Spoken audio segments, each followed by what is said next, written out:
guys, and welcome back to another what the hell, and welcome back to another FPL video. That scared me as well, but yeah, welcome.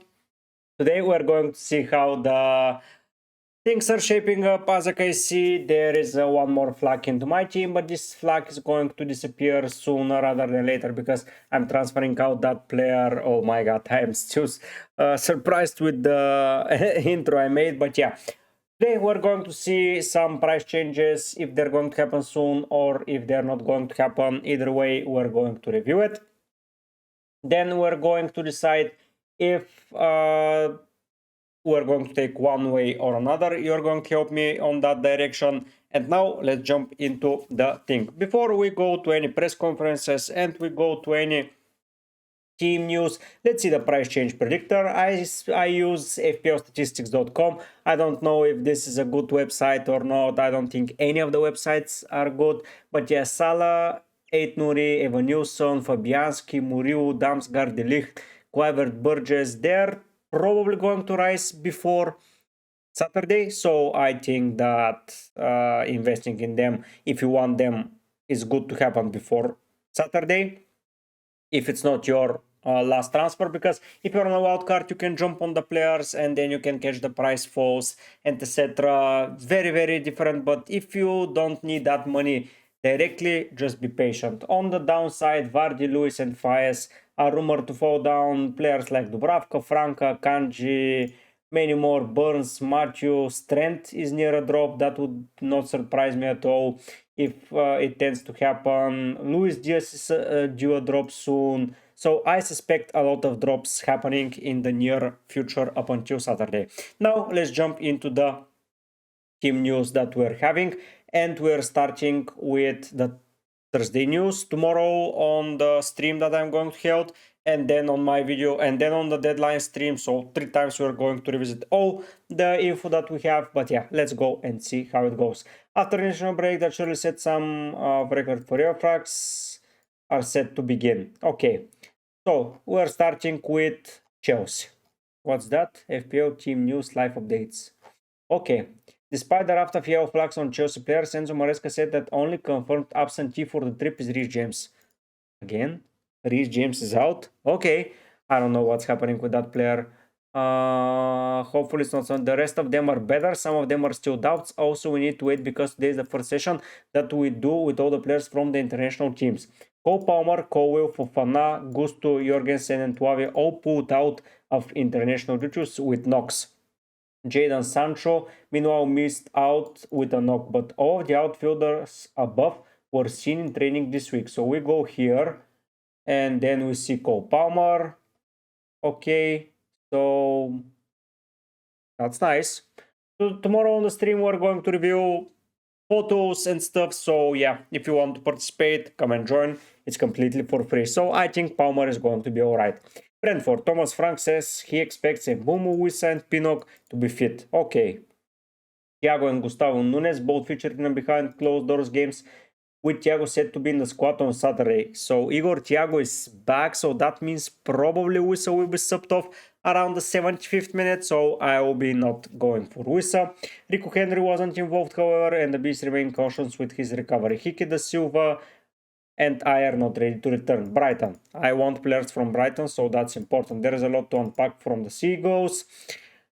Kinselwood, who remains a doubt after his withdrawal. There was a positive update on Lewis Dunk, but he's close.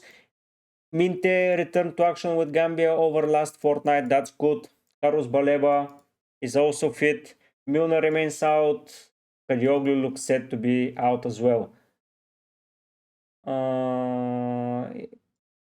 Who both withdrew national team. Okay, Adam Webster should be nearing a return. And Solly March is coming back. Matneo has been back on the grass this week after missing 11. Brantwaite also trained. Okay, but I don't think anyone is investing in Everton.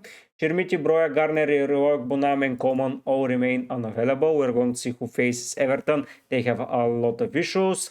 Nottingham Forest, Danilo and Sangare are the only 2 long-term absentees. Anderson and Aina both withdrew. Aina was reportedly taken with a knock and return to his club, although there had been an agreement in place for that to happen even before the injury. So Aina is 50-50, but I'm taking him out either way. The Foxes have suffered a huge blow with the formation of Fatau is to miss the rest of the season. I don't like how this Fatau guy plays. Torcik and Pereira are long-term injuries, blah blah blah. Modified training for Vardy, so yeah, I've taken him out, and Buonanotte is banned. So Leicester, I don't think is either scoring or not conceding. So target Leicester, guys. Bernarek and Ramsdale both pulled out of their respective squads over the last fortnight, faced weeks on the sideline. So target Southampton once again. Stuart Bazonu and Smallbone remain out. Fraser returns and Downs is back. So this is the team currently that I have. It's going to change. Let's see how the fixtures are looking and what we can do. So Chelsea faces Leicester. Invest in Chelsea, guys. I think that's the play. And who faces Everton? Oh no, yeah. And Everton faces Brentford. So Brentford and Chelsea players go full win. I think those teams are going to struggle. United may be a good option. So now let's go and see how my team is looking. And I have an idea that it may intrigue me a little bit more, but let's see. So the Law and Aina are going to be the guys that are leaving the team in the defensive department. Rogers, Semenyo, and Garnacho are the guys out from midfield, and Wood is the guy out from the striker position. Wolves, Fulham, Bournemouth, Everton, West Ham, Ipswich, Leicester. I don't think it gets easier than that. So yeah, 2 players here. That's 1, 2, only 3 home fixtures, to be fair. A lot of away fixtures. And if we see, this guy returns in every type of fixture. So yeah, I'm doing it that way. Newcastle, both players are required, as I like how they will set up defensively. West Ham, Palace, Leicester, Ipswich. I think I can play him in all of those fixtures, and I can even bench my Liverpool asset against Spurs, then against Newcastle. Probably it's going to be the Liverpool asset. So yeah, I think we have an understatement there. They face Crystal Palace here and Wolves face Bournemouth. Even if they are suspended, I think it's good. The other defender that I'm going to go for, it's probably going to be from Ipswich, like Palace here. He can cover, Bournemouth he can cover, and that's about it. If you look at the rest of the squads, Leicester, as mentioned, a complete no-go, offensive-wise and defensive-wise. I'm looking at Chelsea and I'm thinking, why the hell should I not target Chelsea? Like, they have Leicester, they have Southampton, they have Everton, and they have Fulham. So in those fixtures, I can turn and say, okay, I'm going with the Chelsea assets. But the thing is, if I pick the Chelsea asset, I need to avoid either 8 Nuri, which is not happening, because I like the offensive fullbacks. I should avoid either Konate or an Arsenal defender, which is not happening. Like, I need those defenders in my team. And that should mean I should target away from Cole. And to be fair, Leicester and Southampton good. But I need a defender to face someone against Palace. But still, I think I can go with him again instead of Cole. If I go in here and pick Cole, for example, he's 4.5, not with the best fixture so far. Elsewhere, I can go for Rob Sanchez if I need to save a little bit of money, but is it worth it? I think it might be worth it though. Like, Onana is good, I get that, but that's interesting, guys. What should I do? Should I sacrifice Onana and just pick Rob Sanchez?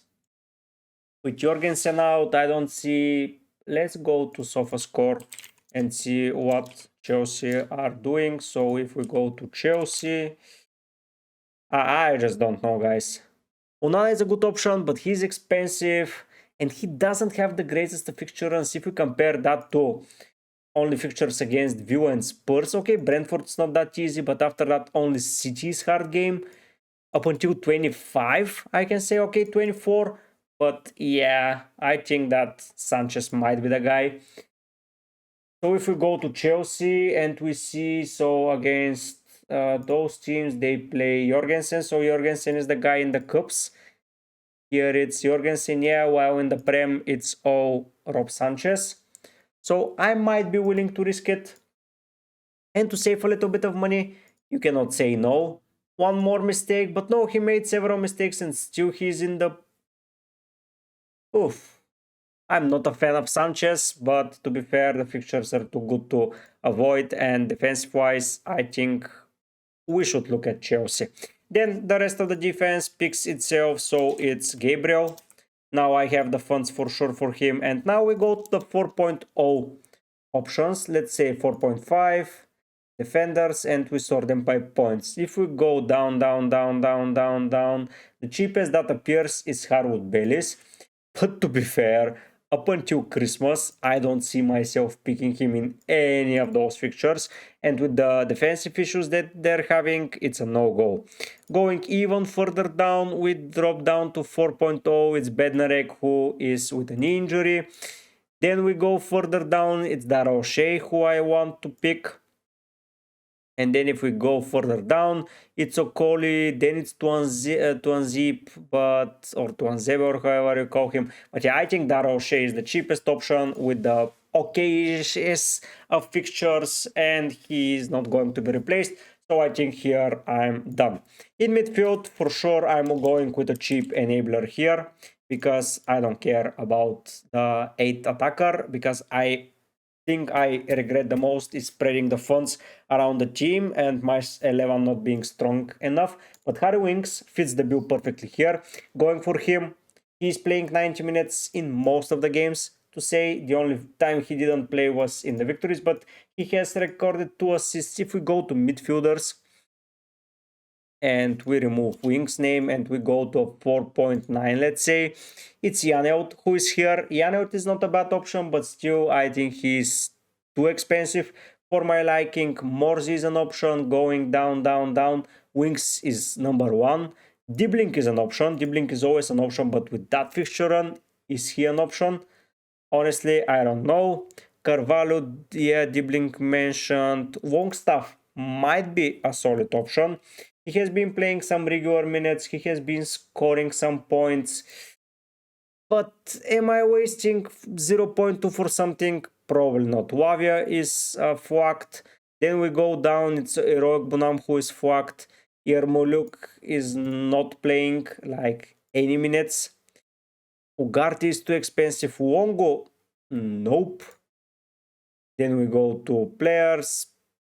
Kearney, they're not nailed. Renato Vieira is not nailed. Oguchuku is not nailed. Bergvall is not. Jorginho, no. The best option is Harry Winks to save some money. So with the money saved, I can then go and immediately pick a player of the rank of Cole Palmer. I know he's expensive, but honestly, I don't care. And now the biggest decision that I have to make. What to do with the 2 positions that I have here. This here is the fundamental part of my team. Palmer, Mbumo, and Salah are the 3 guys that I think are the most important to own currently. Penalties, nailed, talismans, that's it. Up front, Cunha with the fixtures, Isaac with the fixtures, but I can always rotate them. So the midfielder 5th spot, the 3 forwards are interchangeable because I don't think I can nail down a player and say that's it. In the defensive department, it's a little bit risky, to be fair, because it's Lewis Hall, it's 8 Nuri, it's Gabriel, it's Konate. So Gabriel is a 90-minute player every game, every week, so I think it's okay.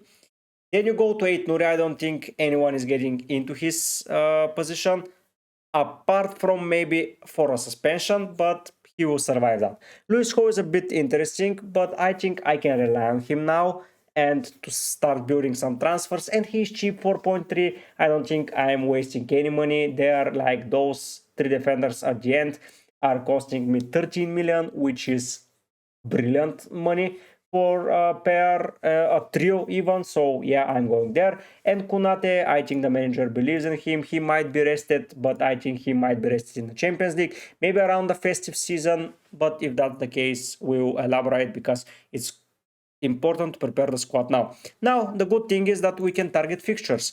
And if we look at the fixture department, Currently, the best fixtures there are the ones for Brentford, are the ones for Chelsea, of course, and are the ones for Manchester United. I wanted to pick a player from Brighton as well, but they face Bournemouth, which is not the easiest of fixtures to say the least. I know they can score goals. Against Southampton though, that's a good fixture.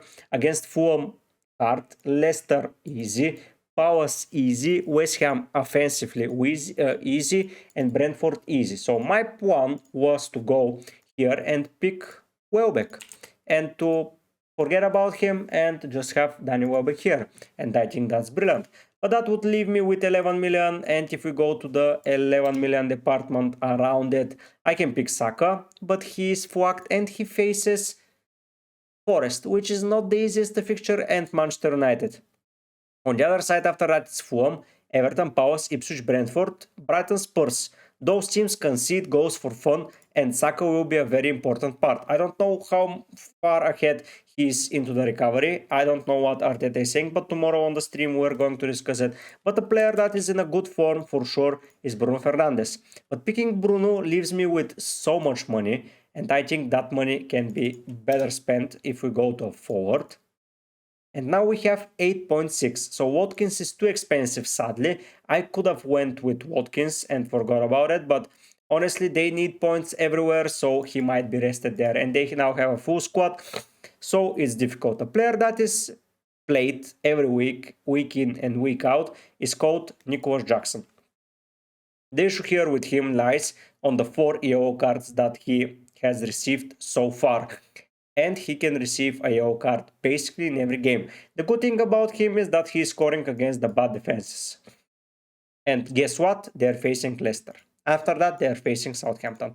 So the issue here is, should I do something of a sort of going for Nicholas Jackson? And having 0.7 in the bank, I can then move to anyone in 5.2 in midfielders and just have an option, but only for that time period. So for example, someone like, so Kluivert is out of budget. There isn't an option, guys. So the answer is no. Here it's wings, and that is it. And the risky thing is that Jackson can get suspended. If he gets suspended, too bad for me. I didn't plan it, but hear me out. If he gets suspended in the next fixture, that's okay. I go and buy Danny Welbeck or Joao Pedro or whoever it is. If he gets suspended for Gameweek 14, where Chelsea face Southampton, once again, Welbeck is an option. We can then go to a West Ham player. I know it's Antonio, but we can maybe enable some money from the midfield and put someone from the other teams like Kai Havertz is an option to go there because the home fixtures are coming for Arsenal's way. So Kai Havertz is an option here if he's suspended there, and I can pick Bowen instead of Bruno, who started facing Arsenal, or I can pick Saka and Danny Welbeck in each department and forget about it and have a team set up. I don't know what you guys think about that. I think it's a good strategy to start with Bruno and Jackson and just attack the next two fixtures like Ipswich, Southampton, Leicester. I think target them as much as possible. Triple up from a team, I've never been a fan, but with that Chelsea fixture run, and they're scoring goals, and they're scoring goals against the bad teams. And against the bad teams, I need those Chelsea assets. I'm going to captain Salah in this department, but then I have Jackson and Fernandes. I have Isaac against West Ham. I have Mbumo against Everton. I think I'm in a pretty good position to start gaining up some momentum. Defensive-wise, I'm not in the best position, but who care about defenses? Like, honestly. So, this is how I'm going to leave you guys. Most probably this is going to be the draft. The other option is Saka and Welbeck. Just put down in the chat what you think. I can improve Sanchez to Onana easily, but I think fixtures apart from Villa and Spurs. Okay, and Brentford is a hard fixture to consider nonetheless. But for the longer term, I just think that the United fixtures are not that great. Arsenal, Forest, City, offensive-wise, Newcastle, Liverpool. Onana is going to concede goals. So, yes, Sanchez is going to concede goals, a lot of them as well. But I'm just hoping for a good run of some solid minutes, and that would be from him. I have sometimes to think about my draft. I have the money, I have everything, so I'm not under pressure. I saved a lot of money with the early transfers from Salah. I sold Palmer early, bought Isaac early, Cunha early, ate Nur if he rises, sold Gabriel before he dropped in price, Konate before he rose in price, Fabianski is going to rise in price. Yeah, I missed one on Bruno, but you cannot win them all. I think I'm going to do well. Please put down in the comment section what you think about my thought process and about my draft. I think I nailed it pretty good. Tomorrow or today for you, you're going to see it on the Wildcard stream. On Saturday is going to be a stream, so it's Stream City for you guys and Video City. I hope you enjoy it. If you do, don't forget to subscribe. Don't forget to comment. Don't forget to join the Discord and don't forget to join the mini league. A lot of things you don't have to forget, but the most important thing is to have fun and to join back me on more content being FPL UCL Fantasy after Saturday. So on Sunday, Monday, and Tuesday, it's all UCL Fantasy. I will be streaming on Tuesday, so you see me there as well. So a lot of fun, a lot of things, and I hope you're having a great day before the deadline on Saturday. Thank you for watching, and I will see you soon with more FPL and UCL Fantasy content. But for now, guys, I'll be heading out. Bye!